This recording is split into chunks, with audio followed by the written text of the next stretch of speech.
నమస్తే, welcome to one TV special story.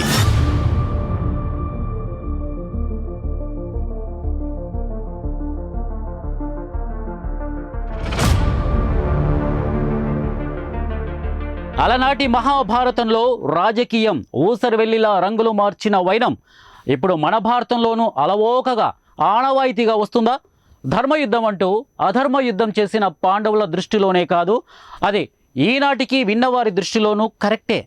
గాడి తప్పిన పరిపాలనను తిరిగి గాడిలో పెట్టడానికి సామ వేద దండోపాయాలను ప్రయోగించాలి. అన్ని చోట్ల ఒకే మంత్రం, అన్ని వైపులా ఒకే తంత్రం పనిచేయదు. అందుకే ఆనాటి భారతంలో శ్రీకృష్ణుడు ఆడించిన విధి నాటకంలో పాండవులదే పైచేయి సాధించారు. దీనినే మరో మాటగా చెప్పాలంటే ఏ ఎండకా గొడుగు పట్టాలి.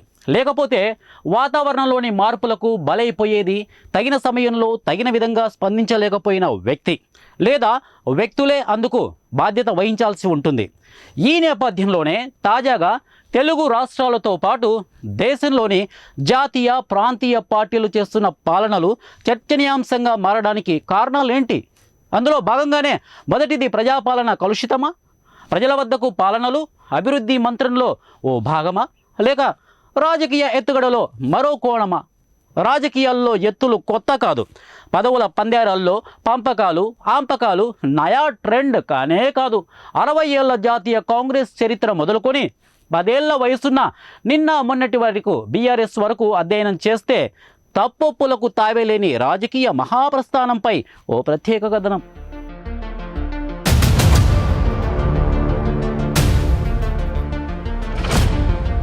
రాజకీయం అంటేనే ఓ మాయాజూదం, ఓ వైకుంఠపాళి. ఎత్తులకు పై ఎత్తులు వేసి అధికారాన్ని హస్తగతం చేసుకోవాలని ప్రయత్నించిన రాజకీయ పార్టీలకు కొన్నిసార్లు భంగపాటు తప్పదు.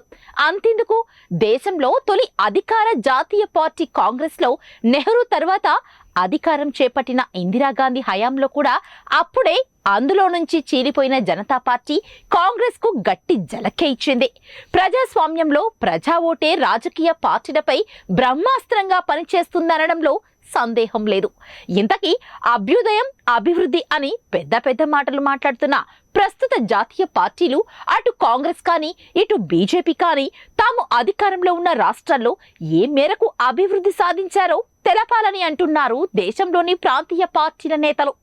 నిరుద్యోగులకు ఉపాధి పథకాల నుంచి మొదలు పెడితే యువతకు ఉద్యోగ భరోసా కల్పించాల్సిన జాతీయ పార్టీలతో పాటు రాష్ట్రాలు సాధించిన పురోభివృద్ధిపై ఇప్పుడు దేశవ్యాప్తంగా చర్చనీయాంశంగా మారింది.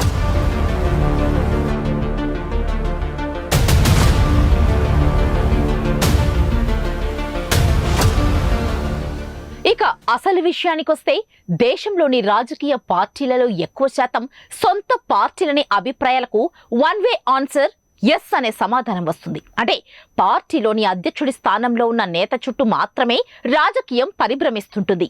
అంటే పార్టీ అధ్యక్షుడే తన పార్టీలోని ఏ నిర్ణయాలకైనా తుది డెసిషన్ తీసుకునే హక్కు ఉంటుంది. ఒక వ్యక్తిని నేతగా మార్చాలన్నా, ప్రముఖ నేతగా సమాజంలో చలామణి అవుతున్న నేతను మామూలు వ్యక్తిగా మార్చాలన్నా కేవలం పార్టీ అధ్యక్షుడికి మాత్రమే ఆ అవకాశంతో పాటు హక్కు, స్వాతంత్ర్యం ఉంటుందనేది నిర్వివాదాంశం. ప్రస్తుతం దేశంలోని పలు రాష్ట్రాల్లో అటు జాతీయ పార్టీలు మొదలుకొని ప్రముఖ ప్రాంతీయ పార్టీల వరకు నడుస్తున్న చరిత్ర ఇదే మాదిరిగా ఉందని కొత్తగా చెప్పనవసరం లేదు.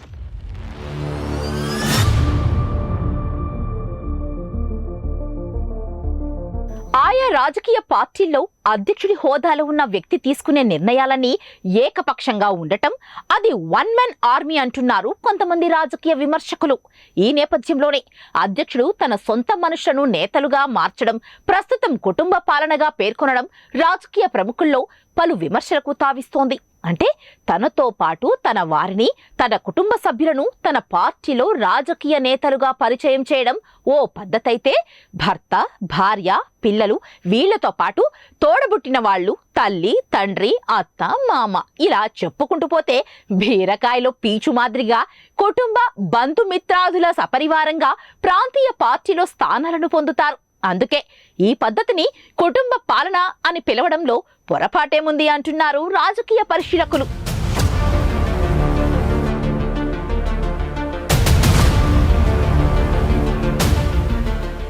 ఇక ముఖ్యంగా తెలుగు రాష్ట్రాల్లో ప్రస్తుతం ప్రాంతీయ పార్టీల హోరు జోరు నిజంగానే హవా నడుస్తుందనడంలో సందేహమే లేదు. తాజా విశ్లేషణల ప్రకారం ఉమ్మడి ఏపీలో ఏకఛత్రాధిపత్యంగా పరిపాలన సాగిస్తున్న కాంగ్రెస్ కు ఝలకిస్తూ విశ్వవిఖ్యాత నట సార్వభౌముడు తెలుగుదేశం పార్టీని ఏర్పాటు చేసి ప్రాంతీయ పార్టీల హవాకు తెరలేపారు. తొలిసారిగా తెలుగు రాష్ట్రంలో ఏర్పడిన ప్రాంతీయ పార్టీగా గుర్తించబడిన టీడీపీలో ఎన్టీఆర్ అధ్యక్షుడి హోదాలో సొంత నిర్ణయాలు తీసుకున్నారు. ఆయన అల్లుళ్ళు నారా చంద్రబాబు నాయుడు, దగ్గుపాటి వెంకటేశ్వరరావుతో పాటు కుమార్తె పురంధేశ్వరి నేతలుగా ఎంట్రీ ఇవ్వడంతో టీడీపీ రూపురేఖలే మారిపోయాయి. ఆయన తదనంతరం ఎన్టీఆర్ కుమారుడు బాలయ్యబాబు, చంద్రబాబు నాయుడు కుమారుడు లోకేష్ బాబులు ఎంట్రీ ఇవ్వడంతో టీడీపీలో కుటుంబ పాలన మొదలయ్యిందనేది నిర్వివాదాంశం. ప్రస్తుతం తాజాగా చంద్రబాబు అరెస్ట్ అయిన తరువాత ఆయన భార్య స్వర్గీయ ఎన్టీఆర్ కుమార్తె భువనేశ్వరి, ఆయన కోడలు బాలయ్యబాబు కుమార్తె బ్రాహ్మణి కూడా పోరుబాట పట్టారు. దాంతో ఇటీవల టీడీపీకి వారి ఇద్దరి ఎంట్రీతో రాజకీయ రంగు పులుముకుందనే వాదనలు బలంగానే వినిపిస్తూ ఉన్నాయి.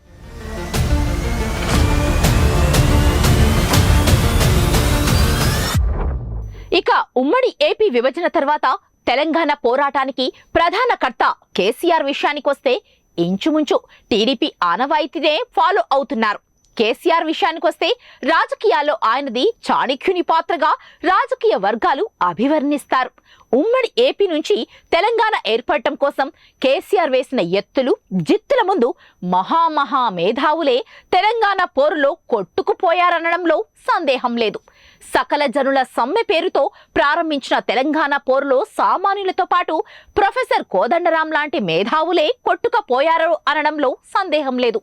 తెలంగాణ సాధనలో భాగంగా అప్పటి కేంద్రంలో అధికారంలో ఉన్న కాంగ్రెస్ కు కల్లిబొల్లి మాటలు చెప్పారంటూ కాంగ్రెస్ నేతలు ఇప్పటికీ విమర్శలు ఎక్కుపెడుతూనే ఉన్నారు. తెలంగాణ ఇస్తే తాను పెట్టిన టీఆర్ఎస్ ను కాంగ్రెస్ లో కలిపేస్తానంటూ ఆ పార్టీ అధిష్టానానికి ఇచ్చిన హామీని తెలంగాణ సాధించిన తర్వాత కాంగ్రెస్ పార్టీని కూడా తెలంగాణలో తుంగలో తొక్కేశారనే అభిప్రాయాలు పలువురు నుంచి వ్యక్తమవుతూ ఉన్నాయి.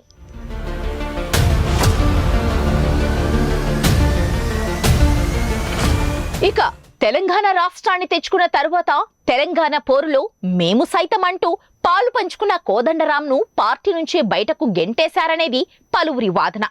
ఈ ఇద్దరి నేతల మధ్య జరిగింది ఏదైనా చివరకు పర్యవసనం మాత్రం కేసీఆర్ ను టీఆర్ఎస్ పార్టీని వదిలి వేరే పార్టీ పెట్టుకునే పరిస్థితి వరకు వ్యవహారం నడిచిందంటే దాని వెనక నడిచిన కథ ఏంటనేది అతి కొద్ది మందికి మాత్రమే తెలిసిన రాజకీయ విశేషాంశం.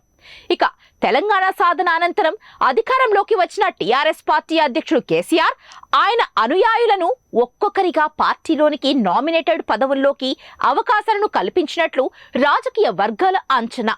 ఈ నేపథ్యంలోనే ఆయన కుమారుడు కేటీఆర్, కుమార్తె కవిత, మేనల్లుడు హరీష్ రావుతో పాటు ఆయన తోడలుడు కుమారుడు బి సంతోష్ రావులను రాజకీయ అరంగేటం చేయించారు.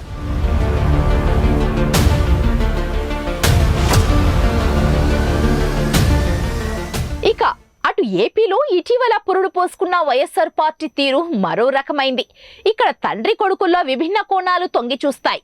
చనిపోయేంత వరకు కాంగ్రెస్ లోనే ఉన్న వైఎస్ఆర్ తో పాటు ఆయన కుమారుడు జగన్ మాత్రం కాంగ్రెస్ నుండి వీడిపోయి వైఎస్ఆర్ పార్టీ పెట్టి తండ్రి సెంటిమెంట్ తో అధికారాన్ని చేజిక్కించుకున్నారు. బట్ ఇక్కడ మాత్రం జగన్ అధికారంలోకి రావడానికి అటు తల్లి విజయమ్మను, చెల్లి షర్మిలాను ప్రచారానికి వాడుకొని చివరకు ఆయన పార్టీకి దూరం పెట్టారనే ఆవేదన స్వయంగా షర్మిలానే వెళ్ళగక్కడం శోచనీయం. ఇక్కడ సొంత కుటుంబ సభ్యులు పార్టీలో లేకపోయినా రెడ్డి సామాజిక వర్గానికి చెందిన వారిని మాత్రం పిలిచి మరీ పదవులను కట్టబెట్టారంటూ ఉప్పెనలా విమర్శలు వెల్లువెత్తుతూ ఉన్నాయి. ఇక్కడ కుటుంబ రాజకీయాల కంటే సామాజిక రాజకీయం బాగా వర్కౌట్ అయిందనే అభిప్రాయాలు వ్యక్తమవుతూ ఉన్నాయి.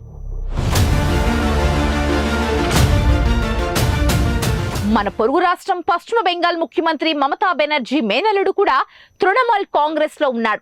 ఇక అదే జాతీయ కాంగ్రెస్ విషయానికొస్తే నెహ్రూ ప్రధానమంత్రిగా ఉన్నప్పుడు ఆయన చెల్లెలు కృష్ణా హుతీ సింగ్, ఇతర బంధువులు కలిపి 5 వరకు పదవుల్లో ఉండేవారని చరిత్ర చెబుతుంది. ఇది చాలదన్నట్లు నెహ్రూ అనంతరం ఇందిరాగాంధీ, ఆమె మరణానంతరం రాజీవ్ గాంధీ, ఆయన మరణానంతరం ఇప్పుడు సోనియా గాంధీ, రాహుల్ గాంధీ, ప్రియాంక గాంధీల అడ్మినిస్ట్రేషన్ను కుటుంబ వారసత్వ రాజకీయంగానే రాజకీయవేత్తలు అభివర్ణిస్తూ ఉన్నారు. ఇక తెలంగాణ విషయానికొస్తే 2014 తెలంగాణ శాసనసభలో 70% పైగా ఎమ్మెల్యేలు ఏ వారసత్వం లేకుండా వచ్చిన వారు కావడం గమనార్హం. కానీ ఆంధ్రప్రదేశ్ శాసనసభలో 70% పైగా ఏదో ఒక వారసత్వంతో వచ్చిన వారే అనేది తాజా విశ్లేషణల్లో వెల్లడైంది.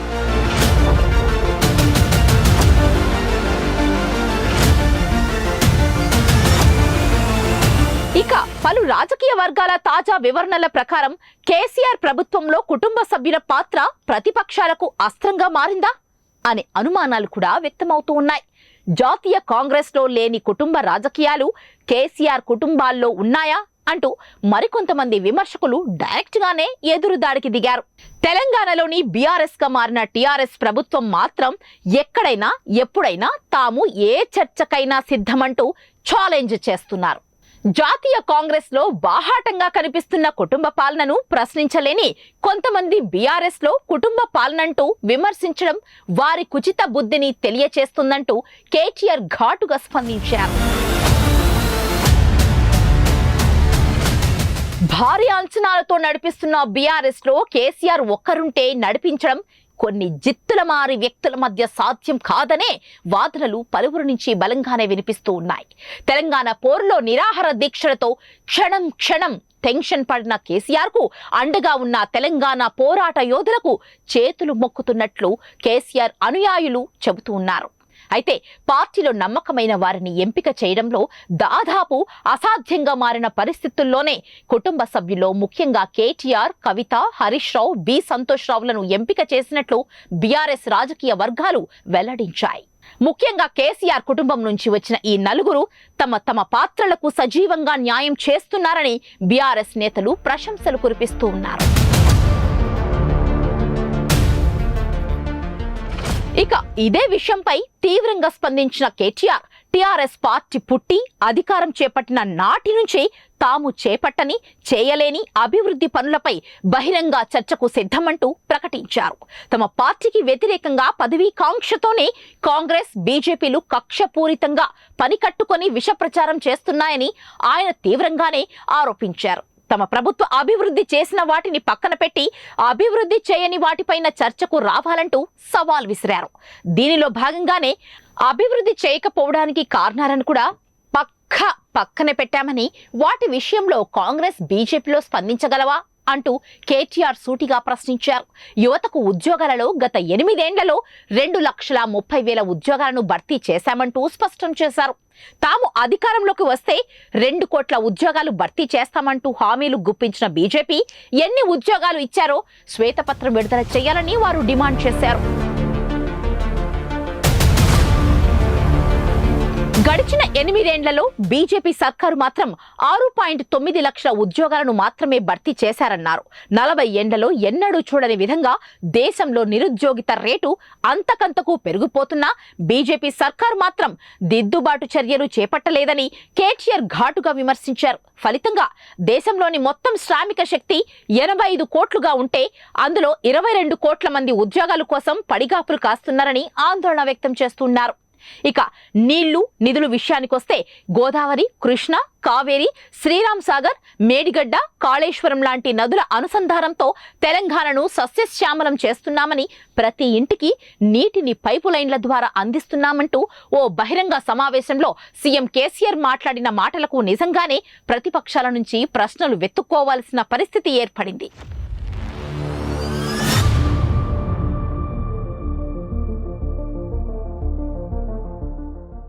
ఇక సంక్షేమ పథకాల విషయంలోనూ రైతులు, వృత్తి కార్మికులు, స్త్రీ శిశు సంక్షేమం, విద్య, వైద్యం, పచ్చదనం, పరిశుభ్రం ఇలా చెప్పుకుంటూ పోతే తాము చేపట్టని కార్యక్రమం ఏదో కాంగ్రెస్, బీజేపీలు చూపించాలని సీఎం కేసీఆర్ కూడా సవాల్ విసిరారు. మరోవైపు సాంకేతిక రంగంలోనూ, పెట్టుబడులు సేకరించే విధానంలోనూ తెలంగాణ దేశానికి ఆదర్శవంతంగా తీర్చిదిద్దినట్లు హరీష్ రావు తనదైన స్టైల్లో ప్రతిపక్షాలపై విరుచుకుపడ్డారు. ఇక ఎస్సీ, ఎస్టీ, బీసీల సంక్షేమం కోసం తాము ప్రవేశపెట్టిన బృహత్తరమైన పథకాలను బీజేపీ కాపీ కొడుతుందంటూ కేసీఆర్, కవిత ఆరోపించడంపై ఇప్పుడు బీజేపీ ఉలిక్కిపడింది. ఇంత చేస్తున్నా తమ పార్టీ కుటుంబ పాలన పార్టీగా అభివర్ణించడంపై బీజేపీ, కాంగ్రెస్ల చిత్తశుద్ధి వ్యక్తమవుతుందంటూ తీవ్రంగా ఆరోపించారు.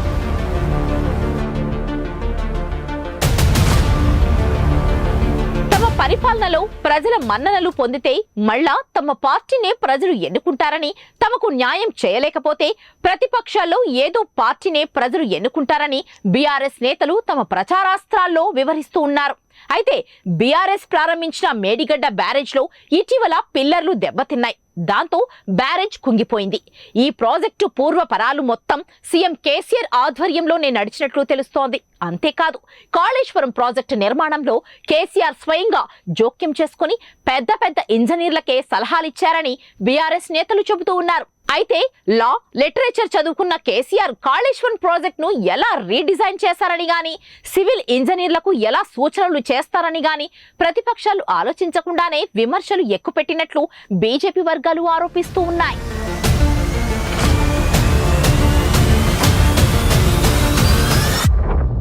ముఖ్యంగా తెలంగాణ అసెంబ్లీ ఎన్నికల సమయంలో మేడిగడ్డ బ్యారేజ్ అంశం కాంగ్రెస్, బీజేపీలకు ప్రధాన అస్త్రంగా మారింది.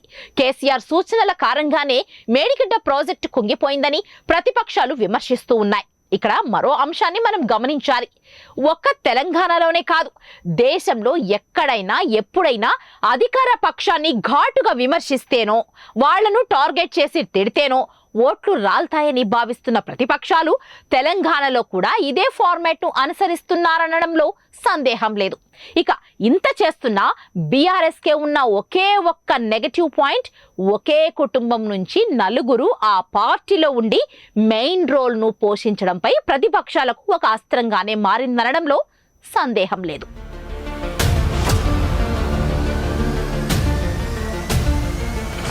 ఇక్కడ మరో విషయం కూడా రెస్పాన్సిబిలిటీగా ప్రతి ఒక్కరూ గమనించాల్సిన అవసరం ఉంది. పార్టీలోని ప్రతి ఒక్కరి నిర్ణయానికి పూర్తి స్వేచ్ఛనిచ్చినప్పుడు వాళ్ళు మంచి చేయొచ్చు, అనుకోకుండా వాళ్ళు చేసిన పనుల్లో చెడు కూడా జరిగే అవకాశం ఉండొచ్చు. ఈ నేపథ్యంలోనే ఆయా శాఖ మంత్రులతో పరస్పర అవగాహన అనేది అత్యవసరం. వారు తీసుకుపోయే నిర్ణయాల్లో ఏది మంచో ఏది చెడో ఆలోచించి నిర్ణయాలు తీసుకోవాల్సిన అవసరం ఖచ్చితంగా ఉంది. దానిని ప్రతిపక్షాలు మరో విధంగా చిత్రీకరిస్తూ అధికారాలన్నీ కేసీఆర్ చేతుల్లోనే పెట్టుకున్నారంటూ విమర్శించడంపై రాజకీయ విశ్లేషకుల్లో కొంత అసహనం వ్యక్తమవుతోంది. అధికారం, అవకాశం ఎదుటి వారిని తక్కువ చేసి మాట్లాడితే రాదనే విషయాన్ని ప్రతిపక్షాలు తెలుసుకొని అనుసరించే వరకు మన దేశంలో రాజకీయాలు 3 కాళ్ల మీద నడుస్తాయనడంలో సందేహం లేదు.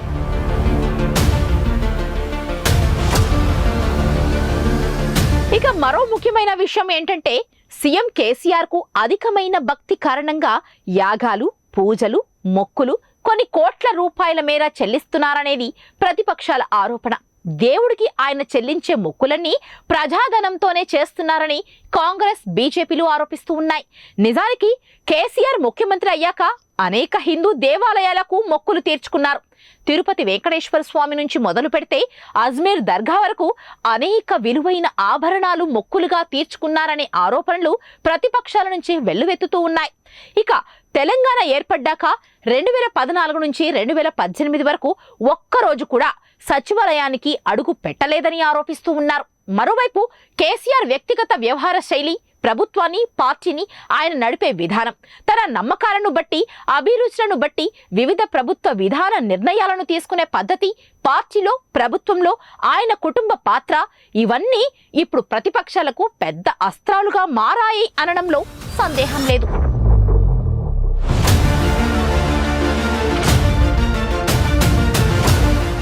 రెండోసారి గెలిచి ముఖ్యమంత్రి అయిన తర్వాత హుస్సేన్ సాగర్ తీరంలో దాదాపు 25 ఎకరాల్లో ఉన్న సచివాలయాన్ని కూల్చివేయడం, ఆ స్థానంలో కొత్త సచివాలయాన్ని కట్టడం పైన ప్రతిపక్ష నేతల్లో చర్చానీయాంశంగా మారింది. నిజానికి పాత సచివాలయం శిథిలావస్థకు చేరుకోలేదు. అలా అని రీడిజైనింగ్, మోడల్ మార్పులకు ప్రత్యేక కారణాలు కూడా కనిపించడం లేదు.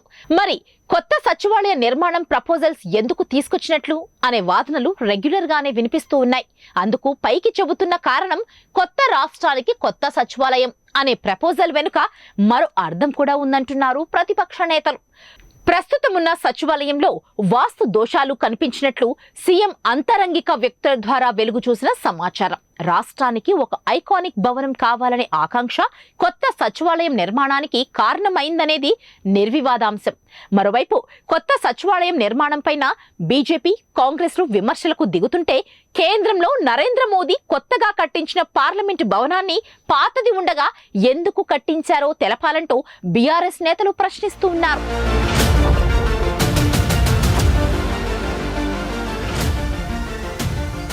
మరోవైపు విద్య, వైద్య రంగాల్లో తెలంగాణ ఎంతో వెనుకబడి ఉన్నట్లు గణాంకాలు చెబుతూ ఉన్నాయి.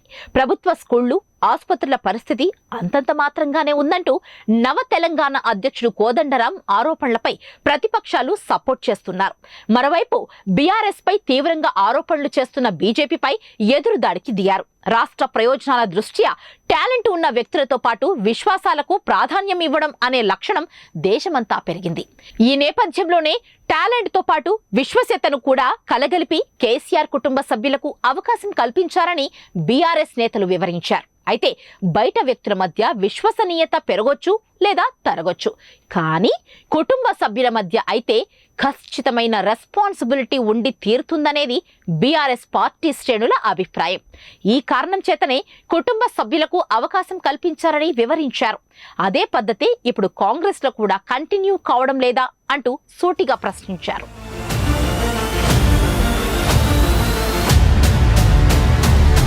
మరోవైపు కాళేశ్వరం ప్రాజెక్టుపై కేసీఆర్ అవినీతికి పాల్పడ్డారంటూ దేశ ప్రధాని నరేంద్ర మోదీ ఆరోపించడంపైన సర్వత్రా చర్చనీయాంశంగా మారింది. మరోవైపు కాంగ్రెస్ చీఫ్ కూడా కేసీఆర్ పైన, ఆయన కుటుంబం పైన తీవ్ర వ్యాఖ్యలు చేయడాన్ని బీఆర్ఎస్ నేతలు ఖండిస్తూ ఉన్నారు. కాంగ్రెస్ ప్రభుత్వం అధికారంలోకి వస్తే కేసీఆర్ అవినీతిపై దర్యాప్తు చేపడతామంటూ ప్రకటించిన రేవంత్ రెడ్డిపై పలువురి బీఆర్ఎస్ నేతలు తీవ్రంగానే స్పందించారు. మరో మాటగా చెప్పాలంటే mission Bhagiratha, outer ring road toll కేటాయింపులు వంటి వాటిలోనూ అవినీతి జరిగిందంటూ ప్రతిపక్షాలు ఆరోపిస్తూ ఉన్నాయి. అయితే ఇక ఇవి చాలదన్నట్లు బీఆర్ఎస్ ఎమ్మెల్యేలు, మంత్రుల మీద కూడా భూ ఆక్రమణలు ఆరోపణలు వెల్లువెత్తుతూ ఉన్నాయి. ధరణి వెబ్సైట్ సవరణలను ఆధారం చేసుకుని వేల కోట్ల లావాదేవీలు తెలంగాణలో జరుగుతున్నాయంటూ అనేక సందర్భాల్లో కాంగ్రెస్ గగ్గోలు పెట్టింది. తెలంగాణ ఏర్పడ్డాక భూ ఆక్రమణలతో పాటు ఇసుక మాఫియా రాష్ట్రాన్ని అడ్డంగా దోచుకుపోతుందంటూ ప్రతిపక్షాలు తీవ్రంగానే ఆరోపిస్తూ ఉన్నారు.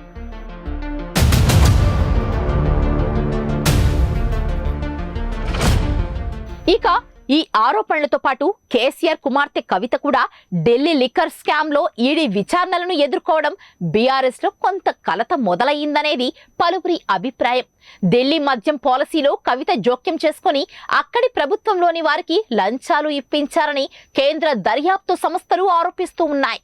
ఇక ఈ ఆరోపణలపైన నవ తెలంగాణ అధ్యక్షుడు కోదండరాం కూడా ఘాటుగానే స్పందించారు. తెలంగాణ ఆవిర్భావానికి కేసీఆర్ ఒక్కడే కాదంటూ ఆయన విశ్లేషించారు.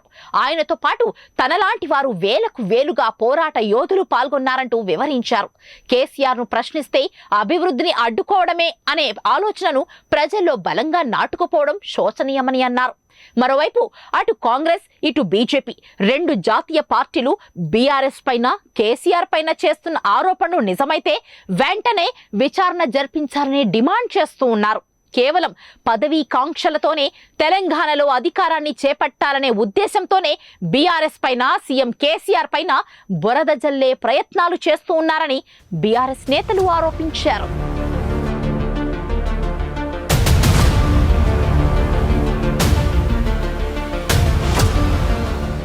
నిజానికి కేటీఆర్, హరీష్ రావు రాజకీయాల్లో తమను తాము నిరూపించుకున్నారు. ప్రజలకు వారు చేస్తున్న సేవలకు గాను ఎన్నికల్లో ఆ ఇద్దరి నేతలకు లక్షల్లో మెజారిటీని ప్రజలు ఇస్తున్నారని గులాబీ నేతలు విశ్లేషిస్తూ ఉన్నారు. కేవలం ఎఫిషియన్సీతోనే ప్రజలకు సంక్షేమాలను, సౌకర్యాలను అందచేస్తున్నారనేది వారి వాదన. కుటుంబస్తులైనంత మాత్రాన ఇన్ఎఫిషియెంట్ క్యాండిడేట్స్ అయితే కేసీఆరే పక్కకు పెట్టేసేవారని పార్టీ ప్రముఖుల్లో పలువురి అభిప్రాయం. కుటుంబ పాలన అనే ఆలోచన కాసేపు పక్కన పెడితే రాష్ట్రం అభివృద్ధిని ప్రతిపక్షాలు కళ్లు తెరిచి చూడాలని బీఆర్ఎస్ కార్యకర్తల్లోనూ వెల్లువెత్తుతున్న విశ్లేషణలు ఇప్పుడు చర్చనీయాంశంగా మారాయి. తాజాగా బీఆర్ఎస్ నేతల్లో మరో విశ్లేషణ కూడా వెలుగు చూస్తోంది. కాళేశ్వరం ప్రాజెక్టు నిర్మాణంలో 1,00,000 కోట్లు అవినీతి జరిగిందంటూ కాంగ్రెస్ చీఫ్ రేవంత్ రెడ్డి చేసిన ఆరోపణలకు బీఆర్ఎస్ నేతలు ఘాటుగానే స్పందించారు. కాళేశ్వరం ప్రాజెక్టు మొత్తం ఖర్చే 1,00,000 కోట్లు ఉండదని అన్నారు. అలాంటప్పుడు కాళేశ్వరం ప్రాజెక్టులో 1,00,000 కోట్లు అవినీతి ఎలా జరుగుతుందని సూటిగానే ప్రశ్నిస్తున్నారు. అధికార పార్టీ మీద, కేసీఆర్ మీద బురద జల్లే ప్రయత్నాలు మానేసి వాళ్లు చేసిన ఆరోపణలపై సోదాలు, విచారణలు జరిపించాలని నేతలతో పాటు బీఆర్ఎస్ కార్యకర్తలు ఛాలెంజ్ చేస్తూ ఉన్నారు. ఇక కుటుంబ పాలన అంటే ఇప్పుడిప్పుడే వచ్చిన కొత్త తరహా కాదు. స్వతంత్రం తరువాత దేశాన్ని పాలించిన 70 ఏళ్ల ఘన చరిత్ర ఉన్న కాంగ్రెస్ పరిచయం చేసిందే అనేది పలువురి వాదన. తాజాగా ఇప్పుడిప్పుడే రాజకీయ రంగానికి పరిచయమైన ప్రాంతీయ పార్టీలపై పడి కుటుంబ పాలన అంటూ కామెంట్ చేయడం ఎంతవరకు సబబంటున్నారు రాజకీయ విశ్లేషకులు. ఇక జాతీయ పార్టీ కాంగ్రెస్ కుటుంబ పాలనకు శ్రీకారం చుట్టిన ఆనవాయితీనే ఇప్పుడు ప్రాంతీయ పార్టీలు కూడా ఫాలో అవుతున్నాయనేది రాజకీయ వర్గాల అభిప్రాయం. అయినా సముద్రం లాంటి జాతీయ పార్టీలో ప్రజాసేవ కొరవడంతోనే ప్రాంతీయ పార్టీలు పుట్టుకొచ్చాయనేది పలువురి అభిప్రాయం. సామాన్యుడికి సైతం అందుబాటులో లేని రాజకీయం, సుభిక్షం, సంక్షేమం, సన్నిహిత్యం తదితర అంశాలను ప్రాంతీయ పార్టీలు అందరికీ పరిచయం చేశాయనేది పలువురి వాదనలతో మీరు ఏకీభవిస్తున్నారా? అయితే మీ అభిప్రాయాలను కామెంట్ రూపంలో తెలియచేయండి. ఇది ఈనాటి స్పెషల్ స్టోరీ. మరో ప్రత్యేక కథనంతో మళ్ళా కలుద్దాం. Till then keep smile and stay tune. One TV, ప్రతిక్షణం ప్రజల పక్షం.